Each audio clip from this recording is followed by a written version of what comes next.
wasallam ala nabiyina Muhammad sallallahu alaihi wasallam. Bersyukur kita kepada Allah yang berselawat kepada Nabi kita Muhammad sallallahu alaihi wasallam. Allahumma shalli ala sayyidina Muhammad. Bahkan bahwa pengawal beliau adalah Pak Ihsan, guru dari SD 212 Wonosobo. Kemudian yang saya hormati Bapak Kegiatan. Jadi teknisnya seperti ini hari ini Bapak Ibu. Hari ini kita melakukan kegiatan itu 6 hari pelaksanaan, 6 hari pelaksanaan dengan 3 judul pelaksanaan, dengan 3 judul materinya. 6 hari dengan 3 judul, tapi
aduh, nak disampaikan Pak Cek. Sudah, Bu Rosa lanjut. Untuk RKT no kami juga belum antar. Kalau memanglah sudah lagi kita tutup ke buku. Dan Ibu silakan. Terima kasih kepada Pak Anang atas informasinya. Selamat pagi, assalamualaikum warahmatullahi wabarakatuh. Alhamdulillahirrahmanirrahim. Puji dan syukur kita panjatkan atas kehadirat Allah Subhanahu wa Ta'ala yang telah melimpahkan rahmatnya dan juga memberikan kita kesempatan untuk dapat hadir di SD 43 Tanjung Belit. Walaupun dalam keadaan hujan semuanya ya Pak ya. Nah, sebelum memulai lebih jauh, perkenalkan nama saya Uli Fitriana, unit kerja di SD 197 /2 Pulau Pekan. Itu beda Pak ya. Nah, profil saya yang terbaru saat ini yaitu saya pernah berperan sebagai pengajar praktik dalam program guru penggerak. Nanti Bapak Ibu kalau ada kesempatan untuk ikut daftar ke dalam program guru penggerak, daftarlah, karena di dalam program itulah Bapak Ibu akan lebih memahami mengenai implementasi kurikulum Merdeka. Kemudian jalur ninja juga itu Pak untuk ikut PPG mana yang belum sertifikasi ya. Itu hanya sebagian kecil saja. Kemudian juga nilai tambah untuk yang ikut P3K itu.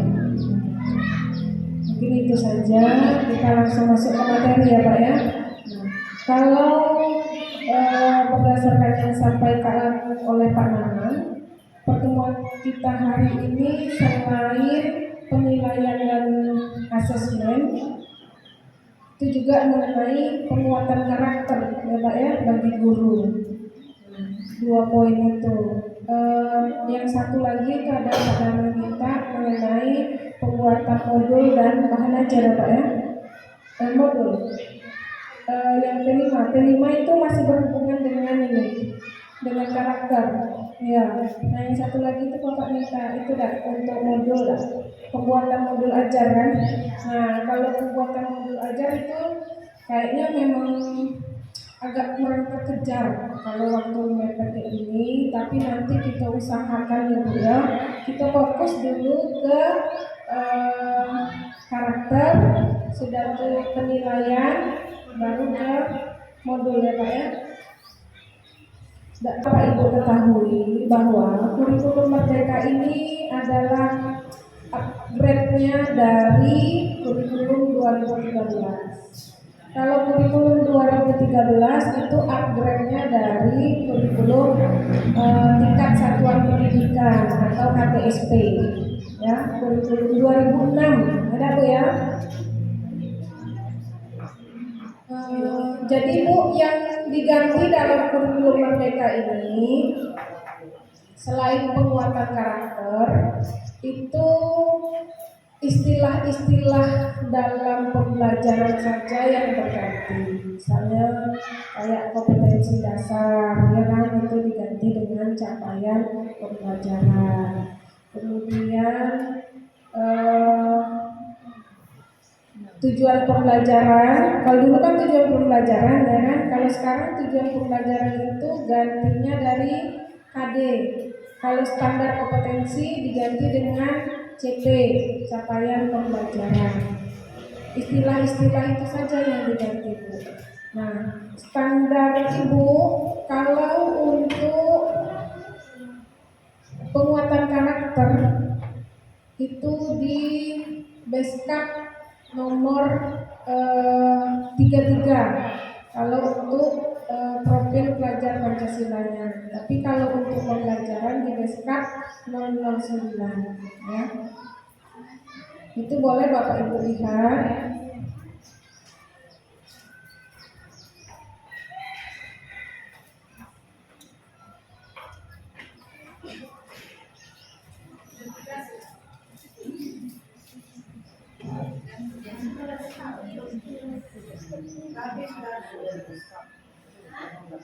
Mungkin ada yang berbeda dengan pembelajaran di kurikulum 2013 dengan kurikulum Merdeka, yaitu di kurikulum Merdeka ini Bapak Ibu pernah dengar pembelajaran berdiferensiasi? Pernah dengar. Nah, kalau di kurikulum Merdeka ini pembelajaran berdiferensiasinya yang ditekankan. Nah, nanya nggak, Bu, pembelajaran berdiferensiasi itu apa? Iya kan? Ya, jadi tanda tanya kan dengan kita. Pembelajaran berdiferensiasi itu pembelajaran di mana anak kita itu dilayani oleh kita kebutuhannya.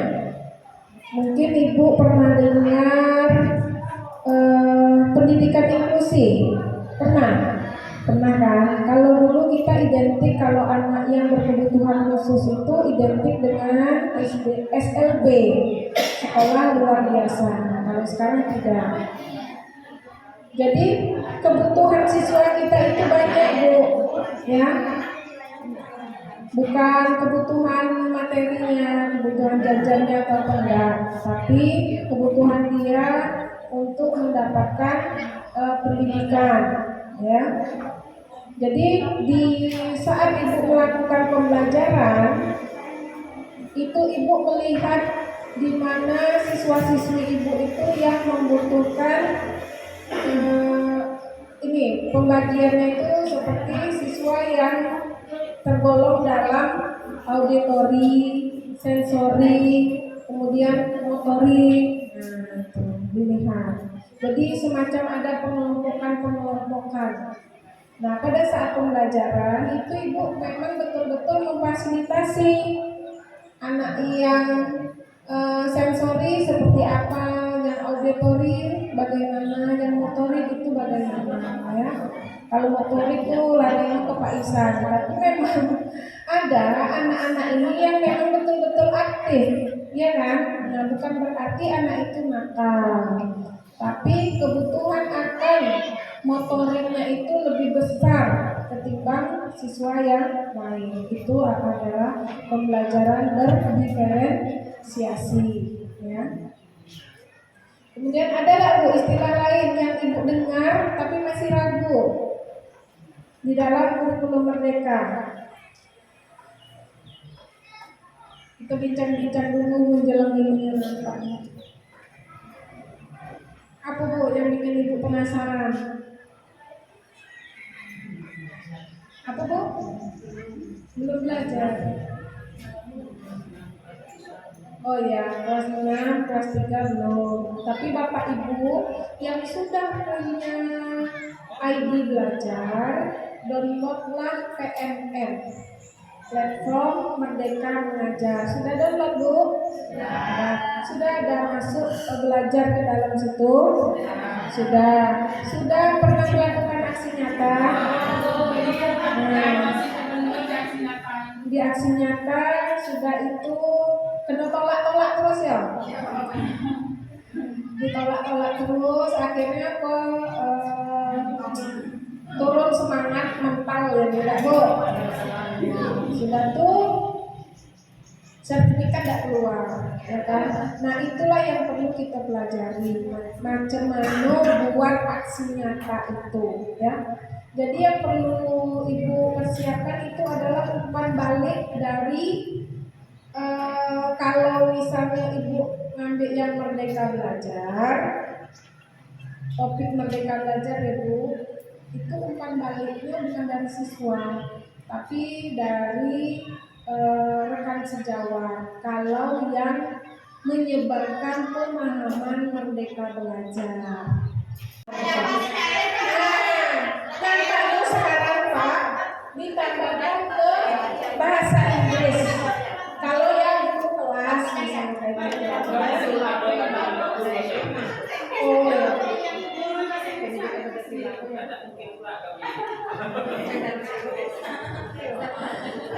Jadi inilah ya Bu, biar waktu kita tercover. Masalah yang tadi itu pandai-pandai Bapak Ibu lah ya. Nah, yang jelas kalau aturannya seperti inilah ya. Nah, ini Bu, prinsip dari P5 itu adalah kontekstual. Kemudian eksploratif, holistik, berpusat pada merit ya. Nah, lanjut ke thank you katanya enggak? Dan masih ada lagi 3. Sekarang dari topik 3 kita masuk ke subtopik 1 ya. Kalau tadi topik 3, sekarang masuk ke topik 3 subtopik 1. Tadi di topik 3 membahas tentang dimensi dan elemen. Sekarang kita lihat dimensi dan elemen profil pelajar Pancasila itu serta tema P5 itu seperti apa, ya kan? Nah, ini. Tujuan kita nanti Bapak Ibu akan memahami dimensi dan elemen profil pelajar Pancasila. Ini dia. Dimensinya Bapak Ibu ada 1, 2, 3, 4, 5, 6. Yang teratas adalah beriman, bertakwa kepada Tuhan Yang Maha Esa dan berakhlak mulia. Bu,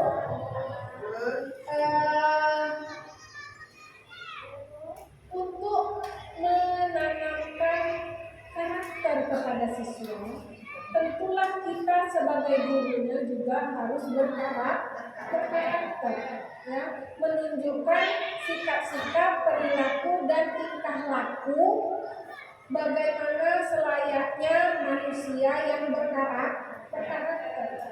Yang paling tinggi di sini adalah beriman, bertakwa kepada Tuhan Yang Maha Esa. Nah, bagaimana itu akhlak beragama itu yang harus kita tanamkan kepada siswa-siswi kita. Kemudian akhlak pribadi. Akhlak pribadi ini yang seperti apa ya? Misalnya tidak boleh